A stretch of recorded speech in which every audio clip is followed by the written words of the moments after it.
All right, well, hello, folks, and thanks for joining us on our webinar. I'm Yuri McKee with East Valley Ophthalmology in Mesa, Arizona, and I'm going to talk to you about the Hogstrite surgical microscope today and what makes it special, and tell you why I chose this for the microscope in our surgery center. So the first thing I want to talk about with this microscope is the optical system, because obviously this is the most important part of any microscope.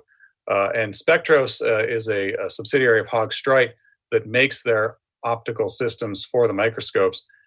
And this is a well-established company, actually over 70 years of experience, first starting off in 1946. And you can see along this timeline how they've advanced the technology.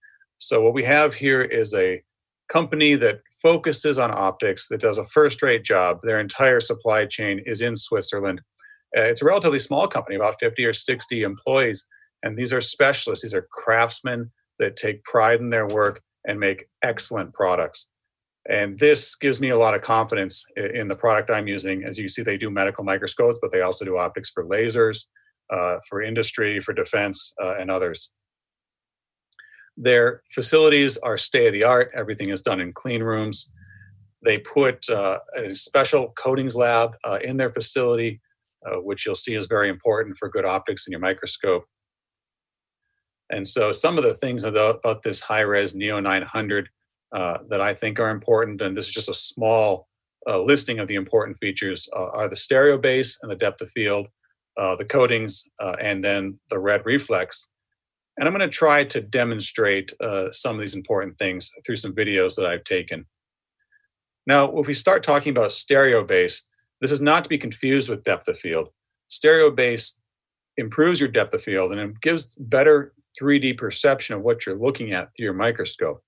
But you can think of stereo base as the distance in millimeters by which the two optical pathways are separated.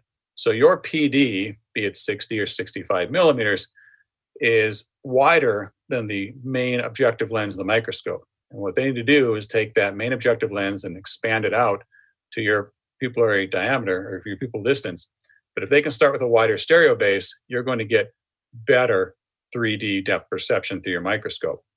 The other thing I'd like to point out here is the entire optical pathway of this microscope is made of high quality glass and prisms. There is no plastic and there are no mirrors, which degrade the image quality. As you can see, the different well-known microscope companies have different stereo bases. Hogstrite uses the highest stereo base in the industry. So let's take a look at a video here. And this video is of me doing a difficult hydrous stent implantation. I want you to notice that I was in focus before I put the prism on the eye, and I was in focus immediately as the prism went on the eye. So the stereo base is quite large, giving me great depth of focus. I don't have to focus back and forth in the microscope at all. This patient has a mixed mechanism glaucoma with some peripheral anterior sneaky eye narrow angles and some areas of open angle. So the Schlemm's canal is very tight here, and I'm able to insert the hydrus, but it's not quite in the right spot, and I'm hitting some tight spots within Schlemm's canal. This is making it difficult for me to advance this hydrus. It's going to take a little while to put gentle pressure on this hydrus to advance it past some tight spots in Schlemm's canal. I don't want to have to refocus several times or fight with my microscope to get a good view. And indeed, I'm not having to do that. I'm just not touching the foot pedal at all. And I'm holding the prism nice and steady, and I'm getting a great view, which is making my job a lot easier.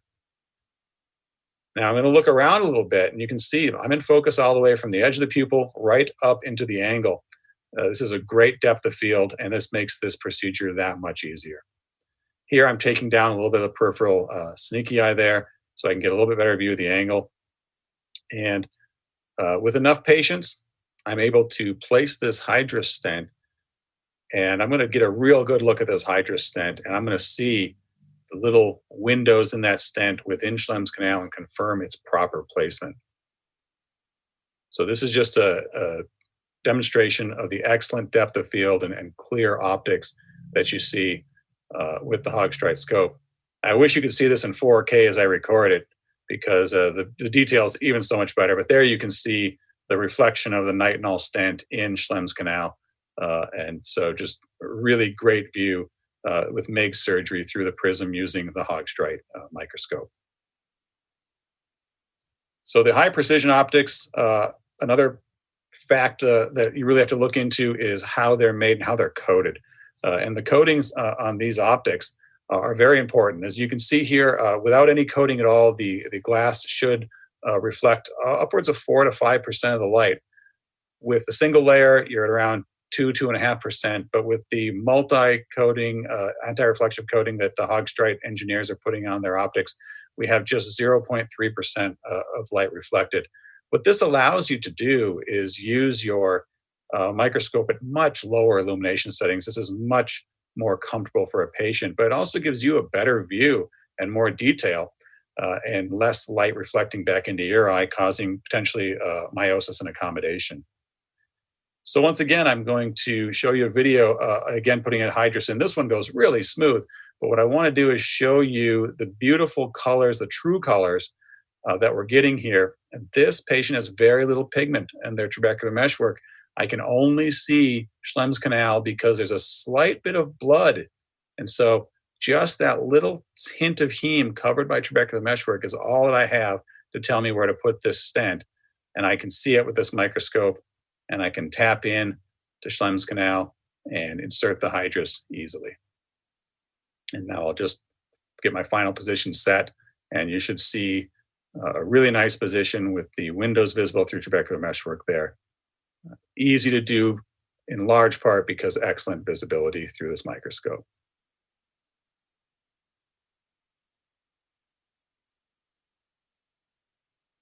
The last thing I'll talk about is the Red Reflex. Now, the Red Reflex in Hogstrite works a little bit differently than other microscope companies.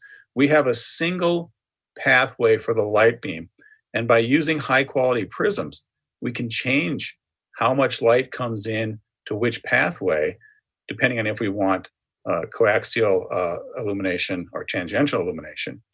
We can also change the angle of this Red Reflex. So here you can see that we've moved the prism by flipping the small switch on the front of the scope, and on the same switch, there's a rotary button that will change the angle from a large to a small angle. What this allows us to do is have just one light reflex on the cornea, so there's not 2 or 3 distracting light reflexes, there's just one, and we're using the same optical pathway of the light, which means that we're putting less lenses in the way, and we're getting less reflection of light. So the Red Reflex differs from having a second illumination pathway as seen in other microscopes. Now, the second pathway still gives you a very bright, clear red reflex in other microscopes, but it's only good when illumination is high, and it's only good when you're directly looking into the pupil on the visual axis. Whereas with the Hogstrite, you can have low light illumination and you can be off axis and still get good red reflex. So let me show you here. This is just a basic cataract surgery, and you can see every little strand of viscoelastic that goes in the eye and a brilliant red reflex. You'll notice the eye does move a little bit while I operate, but the red reflex does not flicker. It does not change its intensity. And here's a manual rhexis, and you can see that the eye does move around a little bit. We're a little bit off axis here and there, but I'm getting a great view of the capsule, a great view of the edge of the rhexis, and just a beautiful red reflex during this entire procedure. If you had to tilt your scope for one reason or another, you can change the angle that the light comes in to maintain the red reflex. Here you can see the cataract has been removed. I'm polishing the anterior leaflet of the capsule. And again, excellent red reflex and excellent visibility of the capsule structures, giving me confidence to be able to polish this capsule.